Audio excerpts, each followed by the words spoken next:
Success त्यालाच मिळते जो आपले वेपन्स अपग्रेड करतो. आज तुमचा मेंदू अपग्रेड करा, उद्या तुमचा रिझल्ट अपग्रेड होईल. कधी कधी असं वाटतं का की मी खूप अभ्यास करतो पण माझ्या लक्षातच राहत नाही. काही लोक कसं लक्षात ठेवत असतील, एवढं सगळं काही लिहितात, तर मग कसं त्यांच्या लक्षात राहत असेल? तर खरं सांगू का, त्यांच्याकडे मेंदू मोठा नाही तर त्यांच्याकडे तंत्र मोठं आहे.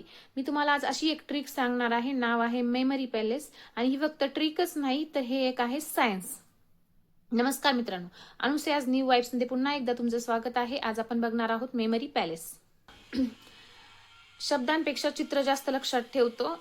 आपण पुस्तक वाचलं तर ते 5 मिनिटात आपण विसरून जातो, परंतु 5 वर्षापूर्वी एखादा छोटा इन्सिडेंट आपल्या घरात घडलेला आहे, तो जशाचा तसा आपला मेंदू साठवून देतो. त्याचं कारण आहे व्हिज्युअल्स आणि स्थान. आपला मेंदू चित्र जशाच्या तसे लक्षात त्यांच्या जागी साठवून ठेवतो.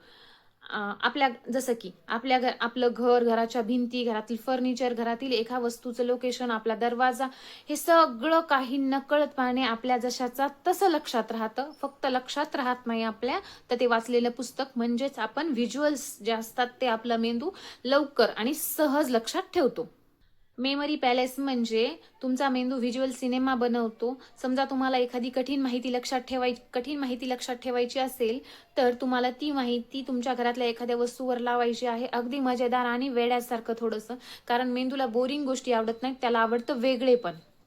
चला मी तुम्हाला एक एक्झाम्पल देते. समजा तुम्हाला चंद्राबद्दल काही गोष्टी लक्षात ठेवायच्या असेल, तर इमॅजिन करा की तुमचा मेन दरवाजाजवळ चंद्र गोल गोल फिरत आहे. तुम्ही हॉलमध्ये गेलात, फॅन गायब आहे, हवा नाहीये, कोणीतरी सोफ्यावर उड्या मारतंय आणि स्लो मोशनमध्ये वर जाते, म्हणजे गुरुत्वाकर्षण कमी झालेलं आहे.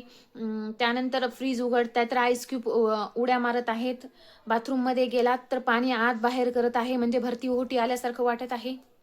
इमॅजिन करा. आता थोडंसं क्रेझी आहे, पण ह्या फॅक्ट्स आता विसरणार आहेत का? नाही.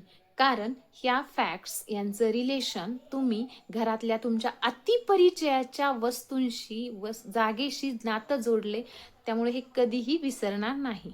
या मागचं सायन्स देखील खूप भन्नाट आहे. आपल्या मेंदूमध्ये एक जागा असते हिपोकॅम्पस, ज्या ठिकाणी आपला मेंदू माहिती आणि लोकेशन एकाच ठिकाणी स्टोअर करतो.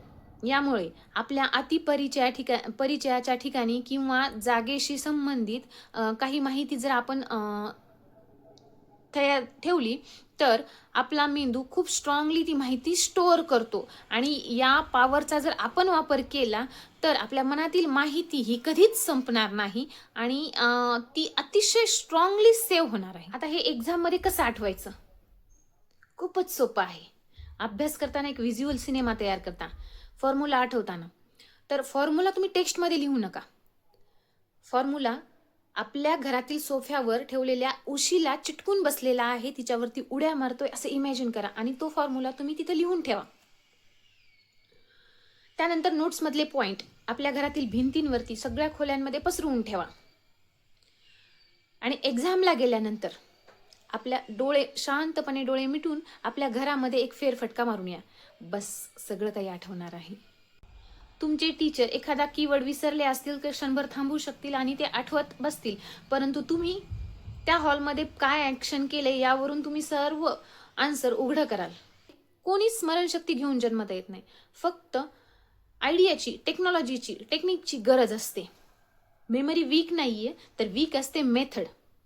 मग लक्षात ठेवा, तुमचं घर हे तुमच्यासाठी ट्रेझरी बनू शकतं. फक्त दररोज डोळ्याखाली एकदा 10 मिनिट हा सिनेमा आठवण्याचा प्रयत्न करा आणि तुम्हाला स्वतःलाच तुमच्या मेमरीला सुपर हिरो बनवण्याचा प्रयत्न करा. सक्सेस त्यालाच मिळते जो आपले वेपन्स अपग्रेड करतो. आज तुमचा मेंदू अपग्रेड करा, उद्या तुमचा रिझल्ट अपग्रेड होईल. आतापासून तुमचा मेंदू तुमच्या स्वप्नांसाठी काम करणार आहे. चला, मेमरी पॅलेस मध्ये नॉलेजला लॉक करा आणि जगाला अनलॉक दाखवा. व्हिडिओ आवडला असेल तर व्हिडिओला लाईक करा आणि अशाच मोटिवेशन आणि भन्नाट व्हिडिओसाठी चॅनलला सबस्क्राईब करा आणि आपल्या मित्रांसोबत शेअर जरूर करा. आणि तुम्हाला मेमरी पॅलेस कसा वाटतोय, हा तुमचा एक्सपिरियन्स कमेंटमध्ये नक्की शेअर करा.